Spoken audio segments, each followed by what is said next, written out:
నా నీతికి ఆధారమగు దేవ, నా నీతికి ఆధారమగు దేవ, నేను మొరపెట్టినప్పుడు నాకు ఉత్తరమిమ్ము. ప్రభువా, ఈరోజున నేను బ్రతికున్నానంటే దానికి కారణం నేనేం చెప్తున్నాను?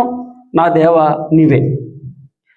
ఒకవేళ నీవు ఆన్సర్ చేయకపోతే నేను కలత చెందుతాను. 139వ కీర్తన 104వ కీర్తనలు అంతా ఇదే చెప్తారు. ప్రభువా, సింహపు పిల్లలు ఆకలి గొనుచున్నవి, అవి గర్జిస్తూ వెళ్తున్నాయి వేట కొరకు, అయినను తమ ఆహారమును దేవుని చేతిలో నుండి తీసుకొన జూచుచున్నవి. అవి బలం గలవి, చాలా బలిష్టమైనవి. పంజా విసిరితే 10 కేజీల మాంసం వస్తుంది. అంత బలమైనటువంటి సింహపు పిల్లలు, బలమైనటువంటివి, శక్తి కలిగినటువంటివి, అవి ప్రార్థన చేస్తున్నాయి. తమ ఆహారమును దేవుని చేతిలో నుండి తీసుకున్న చూచుచున్నవి. 104వ కీర్తనలో చెప్తాడు, యెహోవా నీ కార్యములు ఎన్నెన్ని విధములుగానున్నవి, ఎన్నెన్ని విధములుగానున్నవి, జ్ఞానము చేత నీ వాటన్నిటిని నిర్మించితివి, నీవు కలుగు చేసిన వాటితో భూమి నిండి ఉన్నది అంటాడు కింద. అదిగో విశాలమైన మహాసముద్రం. ఏమన్నాడమ్మా? అదిగో విశాలమైన మహాసముద్రం, అందులో లెక్కలేని జలచరములు, దానిలో చిన్నవి పెద్దవి జీవరాశులున్నవి, అందులో వాడులు నడుచుచున్నవి, దానిలో ఆటలాడుటకు నీవు నిర్మించిన మకరములున్నవి. 27వ వచనం చదువుదాం. తగిన కాలమందు నీవు వాటికి ఆహారం ఇచ్చినవని ఇవన్నీ ప్రభువా నీ దయ కొరకు కనిపెట్టుకునిచ్చినవి. నీవు వాటికి పెట్టినవి అవి సమకూర్చును, నీవు గుప్పిలి విప్పగా, ఇది ఆ మాట కోసం, నీవు గుప్పిలి విప్పగా అవి మంచి వాటిని తిని తృప్తి పొందుచున్నవి. 29వ వచనంలో అంటాడు, నువ్వు ముఖం మరుగు చేసుకొనక. ప్రభువా, ఒకవేళ నువ్వు ముఖం మరుగు చేసుకుంటే అవి కలత చెందుతాయట. ఈ సాయంకాల సమయంలో భక్తుడు ప్రార్థన చేస్తున్నాడు, నా నీతికి ఆధారమగు దేవా, నేను ప్రార్థన చేసినప్పుడు నాకు ఉత్తరమేమో, నేను ప్రార్థన చేసినప్పుడు నాకు ఉత్తరమేమో. ఎఫెసీ 2:8 అంటాడు, మీరు విశ్వాసము ద్వారా కృపచేతనే రక్షింపబడి ఉన్నారు. మీరు విశ్వాసము ద్వారా కృపచేతనే రక్షింపబడి ఉన్నారు. ఇది మీ వలన కలిగినది కాదు, దేవుని వరమే. ఇది మీ వలన కలిగినది కాదు, దేవుని వరమే. అది క్రియల వలన కలిగినది కాదు, కనుక ఎవడును అతిశయింప వీలుపడలేదు. నా శక్తి అండి, మనం ఏం చెప్తాం? నా కష్టార్జితం అండి, నా బలం అండి, నేను కనుక, నా జ్ఞానం, నా ఉద్యోగం, ఎంతో శ్రమతో వచ్చి అంటాం. ఇక్కడే విడిచిపెట్టి వెళ్ళిపోతాడు. ఎంత ప్రగల్భాలు పలికిన వ్యక్తి అయినా కూడా అన్నిటినీ ఇక్కడే విడిచిపెట్టి వెళ్ళాలి. నాకు చాలా ఈ మాట చెప్పడానికి ఇష్టపడతాను. తల్లి గర్భమందు తాగుట్టినప్పుడు మొదలు బట్టలేదు, తుదను బట్టలేదు. మనం చదువుకున్నాం. నడుమ బట్టకట్ట నగుబాటు కాదు గొప్పతనం అనుకుంటున్నావేమో. నువ్వు వెళ్ళిపోయేటప్పుడు, వచ్చినప్పుడు మొలతాడుతో రాలేదు, వెళ్ళేటప్పుడు మొలతాడు ఉండదు. అసలు ఏముంచరండి, మండ అనేది వెనకటి వెళ్ళిన మొండిగా అప్పచెప్పాలి. మీరు అనుకోండి, మీ గొప్పతనం కాదు, మీ క్రియ కాదు అది అన్నాడు. 62వ అధ్యాయం అనుకుంటాను. బలము తనదని భగవంతుడు ఒక మాట చెప్తున్నాడు. ఒకవేళ నువ్వు ధనం హెచ్చితే నువ్వు పొంగిపోవచ్చు సుమా. బలము తనదని ఒక మాట చెప్తున్నాడు. అవంట 2 సార్లు చెవులు గింగిలమంట తిరుగుతుంది. ఎందుకు తెలుసా? దేవుని గొప్పతనాన్ని అర్థం చేసుకోవాలని. బలము తనదని ఒక మాట చెప్తున్నాడు, అది నాకు 2 మార్లు వినపడుతుంది ప్రభువా అంటున్నాడు. నా నీతికి ఆధారమగు దేవా, ఈరోజు నేను బ్రతుకున్నానంటే మీరు విశ్వాసము ద్వారా కృపచేతనే రక్షింపబడి ఉన్నారు. ఇది మీ వలన కలిగినది కాదు, దేవుని వరమే. అది క్రియల వలన కలిగినది కాదు, కనుక ఎవడు కూడా అతిశయించడానికి వీల్లేదు. మరియు వాటి యందు మనం నడుచుకోవడం వల్లని దేవుడు ముందుగా స్థిరపరిచిన సత్క్రియలు చేయటకే మనము క్రీస్తు యేసునందు సృష్టింపబడిన వారమే, ఆయన చేసిన పని అయి ఉన్నామంటాడు భక్తులు. అదే అపోస్తలుడైన పౌలు గారు అంటాడు, కొరింథీయులకు రాసిన పత్రిక 15వ అధ్యాయం 10వ వచనంలో, అయినను, 1 కొరింథీయులు 15:10 అన్నాడు, అయినను నేనేమైనానో అది దేవుని కృప వలనే అయ్యున్నా. నేను ఏమై ఉన్నానో అది దేవుని కృప వలన అయి ఉన్నాను. ప్రయాసపడినది నేను కాదు, నాకు తోడై ఉన్న దేవుని కృపయే. మనం ఎత్తిపట్టి ఆరాధన చేసినప్పుడు ఒక మాట ఎత్తిపడ్డాం, అది నా వలన కలిగినది కాదు ప్రభా, అది దేవుని కలిగినది, దేవుని కృపయే, నా వల్ల కాదు ప్రభా. నా నీతికి ఆధారమగు దేవా, నేను మొరపెట్టినప్పుడు నాకు ఉత్తరం తండ్రి. ఇరుకులో నాకు విశాలత కలుగు చేసిన వాడు నీవే. ఇరుకులో ఉన్నాను ప్రభా, నాకు విశాలత కలుగు చేసిన వాడు నీవే. భగవంతుడు చెప్తాడు, పేతురు రాసిన పత్రిక 5:10 అంటాడు, కొంచెం కాలం మీరు శ్రమ పడిన పిమ్మట, కొంచెం కాలం మీరు శ్రమ, ఇరుకులో ఉన్నది, ఇరుకుంది, కొంచెం కాలం శ్రమ పడిన పిమ్మట ఆయన మిమ్మల్ని స్థిరులుగా చేస్తాడు, బలవంతులుగా చేస్తాడు, పూర్ణులుగా చేస్తాడు. ఇరుకులో నాకు విశాలత కలుగు చేసిన వాడు నీవే. నా నీతికి ఆధారమైనటువంటి వాడు నీవే. నన్ను కరుణించి నా ప్రార్థన మొట్టమొదటి ఏం చెప్తాడు, నా నీతికి ఆధారమగు దేవా అన్నాడు. నేను మొర్ర పెట్టినప్పుడు నాకు ఉత్తరమిమ్ము అంటున్నాడు, ప్రార్థన చేస్తాను మరలా. రెండవది, ఇరుకులో నాకు విశాలత కలుగు చేసిన వాడు నీవే, నన్ను కరుణించి నా ప్రార్థన నాలుగు. చూడండి, మొట్టమొదట మనకి విశ్వాసం అంటే వినుట వలన విశ్వాసము కలుగును, ఆ వినుట క్రీస్తు యేసు మాట వలన కలుగును. హల్లెలూయా, స్తోత్రం చెప్దాం. వినుట వలన విశ్వాసము కలుగును, వినుట క్రీస్తు యేసు మాట. ఇది నేను చెప్పిన నా నోటి మాట మీకు అంత ఉపయోగకరంగా ఉండదు, నా మాటలు అంత మీకు ప్రయోజనకరంగా ఉండవు. భగవంతుడు ఏం చెప్తున్నాడంటే, వినుట వలన విశ్వాసము కలుగును, వినుట క్రీస్తు యేసు మాట వలన కలుగుతుంది. ఇక్కడ ఏం చెప్తున్నాడు, ఇరుకులో నాకు విశాలత కలుగు చేసిన వాడు. విశాలత అంటే చాలా వెడల్పైనది, సంతోషం, సమాధానం, శాంతి. ప్రయాసపడి భారం మోసుకుంటున్న సమస్త జనులరా నా దగ్గర రండి, నేను మీకు విశ్రాంతినిస్తాను. నా దగ్గర మీకు విశాలత దొరుకుతుంది. కొంచెం కాలం మీరు శ్రమ పడిన తర్వాత కొంచెం కఠినం చేసుకుంటే ఏం చెప్తాడు తెలుసా, ఓ శరీరమా, నువ్వు శరీరమునకు ఇక మీదట నువ్వు శరీరమునకు రుణస్థుడు కావు. నీ కళ్ళు చెప్పినట్టల్లా వినడానికి చాలు, నీ చెవులు చెప్పినట్టల్లా ఆలకించడానికి చాలు, నీ హృదయము తలంచినట్లు నువ్వు చేయడానికి చాలు. ఇంకా నువ్వు వాటికి రుణస్థుడు కావు. ఇక మీదట నువ్వు కొనబడ్డావు, నువ్వు అమ్మబడ్డావు. ఇంకో విధంగా చెప్పాలంటే క్రీస్తు రక్తము ద్వారా నువ్వు కొనబడ్డావు. ఆయన నిన్ను కొన్నాడు, తన స్వరక్తమిచ్చి కొన్నాడు, నిష్కలంకమైన రక్తమిచ్చి నిన్ను కొన్నాడు. నిన్ను ఒక్కడి కోసమే, నీ కోసం 99 మంది నువ్వు వదిలిపెట్టాడండి. ఒకే ఒక్క గొర్రె కోసం వెళ్తున్నాడు. ఆ గొర్రె పిల్ల కోసం వెతుక్కుంటూ వెళ్తున్నాడు. ఎందుకో తెలుసా, నేను అంతగా ప్రేమించాడు. మొదటి యోహాను పత్రిక 3:16 ఉంటుంది.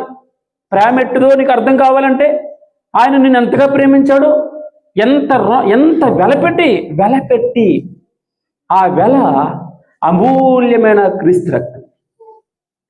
నా నీతికి ఆధారము దేవా అన్నాడు. రెండో మాట ఏం చెప్పాడు, ఇరుకులో నాకు విశాలత కలుగు చేసిన వాడు అన్నాడు. వెలపెట్టుకున్నావు ప్రభువా, గొర్రె పిల్ల రక్తం అది, క్రీస్తు రక్తం.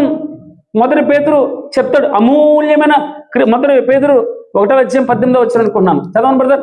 అమూల్యమైన క్రీస్తు రక్తం చేత వెలపెట్టుకున్నారు, విలువైన వెలది. ప్రపంచంలో ఏ మానవుడు ఎవరు చేయనటువంటి కార్యం అది. చాలా అందుకే స్వార్థలో ఉన్నటువంటిది ఏంటంటే, నేను పాపమునకు అమ్మబడిన నేను మరలా విమోచింపబడ్డాను. ఆ విమోచన ఎలా వచ్చిందో తెలుసా, నేను మిమ్మల్ని క్రీస్తు రక్తం అనే వెలపెట్టి విమోచించాను. ఈరోజు మనకు ఆధారం అదే, ప్రతి క్రైస్తవునికి ఆధారం. నేను కొనబడ్డాను. ఒకానొక సమయంలో మునుపు దోషకుడును, మునుపు హానికరుడును, మునుపు నా నోట బూతు మాటలుండే, మునుపు నా నోట అనేకుల్ని అవమానకరంగా అసూయ ఉండేది, మునుపు నాలో ఈర్ష్య ఉండేది, ద్వేషం ఉండేది, కక్షలుండే, మనుషుల పట్ల ద్వేషభావం ఉండేది, స్వార్థం ఉండేది, నేనే అనేవాడిని. ఈరోజున క్రీస్తుతో బాప్తిస్మం అనగా బాహ్యమైన నిదర్శనం, క్రీస్తుతో పాటు చచ్చిపోయాం. పాతవి గతించినవి, ఇదిగో సమస్తమును నూతనమయ్యాయి అంటున్నాడు భగవంతుడు. మనం చెప్పగలుగుతున్నాను, నా నీతి అంటే క్రీస్తు. నీతి అంటే క్రీస్తు. రక్షణ ఇంకొక విధంగా చెప్పాలంటే, నా రక్షణకు ఆధారమైన దేవా, నేను మొరపెట్టినప్పుడు నువ్వు నాకు ఉత్తరం ఇస్తున్నావు. నా ఇరుకులో నాకు విశాలత కలుగజేస్తున్నావు ప్రభా. నా ఇరుకులో నాకు విశాలత కలుగజేస్తున్నావు. ఎంత అద్భుతమైనటువంటి ప్రణాళికలు మనం ఉన్నాం. రక్షించబడ్డాం మనం. అందుకే తద్వారా మనం స్తుతి చెల్లించాలి. ఇది అన్నిటికంటే గొప్ప సాక్ష్యం అంటే, నన్ను నా ప్రభు చదవని ప్రతి తీసారా వాక్యం, అమూల్యమైన క్రీస్తు రక్తం, రెండు కానీ అమూల్యమైన రక్తం చేత అనగా నిర్దోషమును నిష్కలంకమును గొర్రె పిల్ల వంటి క్రీస్తు రక్తము చేత విమోచింపబడ్డాం, విడిపింపబడ్డాం, బయటకు వచ్చాం. పాపం అనే దాస్యపు కాడి క్రింద, ఐగుప్తు అనగా పాపం, ఐగుప్తు అనగా దాస్యత్వం, అగ్ని కొలిమి నుండి బయటకు తీసుకొచ్చాడు. ఉదయం ఒక వాక్యం చూసాం, 3వ అధ్యాయము 7వ వచనంలో, నరకమక్కాను. ఆయన నన్ను చూచాడు, ఆయన నా మాటన్ని విన్నాడు, నా మొరలు విన్నాడు, ఆయన నా పరిస్థితి అంతా తెలుసుకుని ఉన్నాడు. ఆయన ఈ ఐగుప్తు అనే పాపం నుంచి, ఐగుప్తు అనే బాప్తిస్మం నుండి, ఐగుప్తు అంటే నరకం నుంచి అని విడిపించడానికి, పాపం నుంచి విమోచించడానికి అమూల్యమైన క్రీస్తు రక్తం, అది గొర్రె పిల్ల వంటి క్రీస్తు రక్తం చేత మీరు విమోచింపబడ్డారు. రక్షణకి మూలాధారం నా నీతికి ఆధారముగా దేవా నేను మొరపెట్టినప్పుడు ఇంతగా. అందుకే ఆ రోమీయులకు రాసిన పత్రిక 8వ అధ్యాయంలో చెప్తారు, తన సొంత కుమారి, రోమీయులకు రాసిన పత్రిక 8వ అధ్యాయం మధ్యలో ఉంటుంది, 30 అనుకుంటాను. తన సొంత కుమారుని అనుగ్రహించుటకు వెనుక తీయక మీ కొరకు తన సొంత కుమారుని అనుగ్రహించిన వాడు వీటన్నిటిని మీకెందుకు అనుగ్రహించరు. ఏమన్నాడండి? తన సొంత కుమారుని అనుగ్రహించుటకు వెనుక తీయనటువంటి వాడు వీటన్నిటి చిన్న చిన్నవి అడుగుతూ ఉన్నారు మీరు. భగవంతుడు చెప్పేది మొట్టమొదట నా నీతిని అడగండి. ఏమడగా మళ్ళా అడగాలమ్మా? నా నీతిని అడగాలి, నా రాజ్యం అడగాలి, నా నీతిని, నా ప్రభువుని అడగాలి. అడిగితే ఆయన్ని అడగాలి. కోరుకుంటే రాజుని కోరుకోవాలి. ప్రశస్తమైనది అడగాలి. మనం అన్నిటికంటే ప్రాముఖ్యమైనది అడగాలి. అడిగితే భగవంతుని అడగాలి. నువ్వు నాతో ఉండాలి. తుచ్చమైనటువంటి క్షణికమైనటువంటి వాటి వైపు మనం అక్షయమైనది, నశించినటువంటిది గొర్రె పిల్ల ఆ రక్తం చేత కడగబడ్డ క్రీస్తును మనం స్వతంత్రించుకోవాలి. యేసును మన ఇంట్లో పెట్టుకోవాలి, హృదయలో దాచుకోవాలి, భద్రంగా ఉండాలి. ఆయన మన ముందు ఉండాలి, మన వెనకాల ఉండాలి, ఆవరించి ఉండాలి. స్తోత్రం, హల్లెలూయా, హల్లెలూయా. భగవంతుడు చెప్తారు. తర్వాత, నరులారా ఎంతకాలము నా అవమానమును నా గౌరవమును అవమానంగా మారుస్తారు, ఎంతకాలం వ్యర్థమైన దాన్ని ప్రేమిస్తారు, ఎంతకాలం అబద్ధమైన వాటిని వెతుకుతారు, ఎంతకాలం శరీరం వైపు వెళ్తూ ఉంటారు. చెప్తున్నాడు భక్తుడు, నా నీతికి ఆధారముగా దేవా భగవంతుని మనసులో తెచ్చుకుంటూ ఉన్నాడు. నరులారా ఎంతకాలం నా గౌరవమును, తండ్రి అదే బాధపడతాడు. రే నా పరువు ఎందుకు పోగొడుతున్నారా? నా పరువు పెంచొద్దు, తీసేయొద్దు, నువ్వు పెంచనక్కర్లేదు, తీసేయద్దురా, పాడు చేయొద్దు. నరులారా ఎంతకాలము నా గౌరవమును అవమానముగా మార్చేద్దరు, ఎంతకాలం వ్యర్థమైన దానిని ప్రేమించేది, ఎంతకాలం క్షయమైన దాని వైపు, నశించే దాని వైపు ఏమో మనసు పెట్టుకుంటారు అంటున్నాడు భగవంతుడు. తర్వాత, యెహోవా తన భక్తులను తనకు ఏర్పరచుకున్నాడని తెలుసుకోవాలి మీరు. యెహోవా తన భక్తులను తనకు ఏర్పరచుకునిచున్నాడని తెలుసుకున్నది. నేను యెహోవాకు మొరపెట్టుగా ఆయన ఆలకించును. భయమునంది పాపం చేయకుడి. మీరు పడకల మీద నుండగా మీ హృదయంలో ధ్యానము చేసుకుని కోరుకున్నది. నీతియుక్తమైన బలులు అర్పించు యెహోవాను నమ్ముకున్నది. మాకు మేలు చూపు వాడవుడని పలుకువారు అనేకులు. యెహోవా నీ సన్నిధి కాంతి మా మీద ప్రకాశింపచేయ ప్రభా, నీ సన్నిధి కాంతి మా మీద ప్రకాశింపచేయ. నా యాక్చువల్ సిచ్యువేషన్ నాకు కనబడాలి ప్రభా. నీ సన్నిధి కాంతి అనగా ఆ వాక్యం మన మీద ప్రకాశించినప్పుడు మన స్పష్టమైనటువంటి జీవితం, రహస్య పాపాలు కనపడతాయి. ఇంకొక విధంగా చెప్పండి, మన బ్రతుకు ఎక్కడ నెగిటివ్స్ అనేవి అన్నీ కనపడుతూ ఉంటాయి. ఎక్కడ మన బలహీనత అంతా కనబడుతుంది. మన తప్పులు మనకు కనబడు. వాక్యం అనే అర్థంలో ఆ సన్నిధి కాంతి వచ్చినప్పుడు నీ మీద ఆ సన్నిధి ప్రభు పక్కనుంటే మీరు ఎప్పుడైనా చూడండి, చక్కగా ఉంది. అక్కడ ఏమి మచ్చడాగుగానే ఏమీ లేదు. అక్కడ చిన్న మచ్చ ఉంటే కనబడుతుంది. మీరు అర్థమైందమ్మా? నల్లోని పక్కన ఉంటే మీ యొక్క అందం కనబడదు. బాగా అందమైనటువంటి తన పక్కన మీరు నిలబడితే మీ అందం ఎలాగో. కంపారిజన్, ఇంకొక విధంగా చెప్పాలంటే ఏం చెప్తున్నాడు భగవంతుడు? కంపారిజన్ అర్థం స్పష్టంగా నేను చూపిస్తూ ఉంటుంది. ఆ సన్నిధి క్రాంతి మన మీద ప్రకాశిస్తుందట. మీరు మాకు మేలు చేయవాడెవడని పలుకువారు అనేకులు యెహోవాని సన్నిధి కాంతి మా మీద ప్రకాశింపచేయము. వారి ధాన్య ద్రాక్ష రసములు విస్తరించిన నాటి సంతోషం కంటే అధికమైన సంతోషము నువ్వు నా హృదయంలో పుట్టించి స్తోత్రం. కొందరు రథములను బట్టి, కొందరు గుర్రములను బట్టి అతిశయపడతారు. మేమైతే యెహోవా నామమును బట్టి, అది బలమైన నామం. మనం అపోస్తల కార్యములు 5వ అధ్యాయము 4వ అధ్యాయం ధ్యానం చేస్తున్నాం. క్రీస్తు నామం అది శక్తి కలిగినటువంటి నామం. అపోస్తలుని పేతురు, యోహాను అంటున్నాడు, అయ్యలారా మా వైపు తేరు చూడడం కాదయా, మా దగ్గర ఏమీ లేదు, వెండి బంగారములు మా యొద్ద లేవు, మాకు కలిగి ఉన్నది నీకు అనుగ్రహిస్తున్నాను అన్నాడు. ప్రశస్తమైన నామం క్రీస్తు నామం, అద్భుతమైన నామం, ఆరోగ్యమునిచ్చే నామం, అలసట్లన్నీ విశాలత కలిగజేసే నామం, బాధల నుంచి బాపేటటువంటి నామం, శ్రమల నుంచి దూరం చేసే నామం క్రీస్తు నామం. యేసు క్రీస్తు నామమున నడువన్నాడు, చీల మండలిలో బలం వచ్చిందండి. దిగ్గున లేచినని రాయబడి గొంతులేస్తున్నాడట, స్తుతిస్తున్నాడట, దేవాలయంలోకి పరిగెట్టుకుంటూ వచ్చాడు. వారి వెండి బంగారముల ధాన్య ద్రాక్షారసములు విస్తరించిన నాటి సంతోషము కంటే అధికమైన సంతోషం నా హృదయంలో పుట్టించింది. ఆయన ఉంటే ఏం పాట పాడుతాను? నీ ఉంటే నాకు చాలు యేసయ్యా, నీ వెంటే నేను ఉంటానేసయ్యా. పాడతాడు, పాడండి వచ్చిన వాళ్ళు. ఎన్ని బాలు నను ఏ బంధు లేదురైనాను. ఎప్పుడు పాడుతున్నాడు? ఎన్ని బాధలున్నా, ఎన్ని కష్టాలున్నా, శ్రమలున్నా, ఇరుకులున్నా నీ ఉంటే నాకు చాలు. వారు ద్రాక్షములు విస్తరించిన నాటి సంతోషం కంటే అధికమైన సంతోషమే మాకు ఇచ్చావు ప్రభా. తర్వాత చివరిగా యెహోవా నెమ్మదితో పండుకొని నిద్రపోదును. నేను ఒంటరిగా ఉన్నాను, నీవే నన్ను సురక్షితముగా నివసింపజేస్తాను. చాలాసార్లు ఇక్కడ ఒక వాక్యం ఉండేది, 73వ కీర్తన 25వ వచనం కీర్తనలో, ఆకాశం ముందు నీవు నాకుండగా నాకేది అక్కర్లేదు ప్రభా. ఆకాశం ముందు నీవు ఉండగా లోకములో ఉన్నది నాకు ఏది అక్కర్లేదు ప్రభా. ఒకవేళ నా శరీరం కృషించిపోయినా, ఒకవేళ నా హృదయం నేను ఒంటరిగా ఉన్నా కూడా సురక్షితంగా ఉంటాను. హల్లెలూయా, హల్లెలూయా, స్తోత్రం, స్తోత్రం, స్తోత్రం. ఎన్ని బాధలు నాను ఈ బంధు లేదురైనాను. పాడండి వచ్చిన వాడు.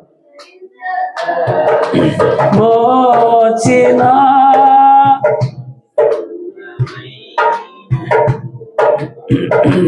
పాడాలి.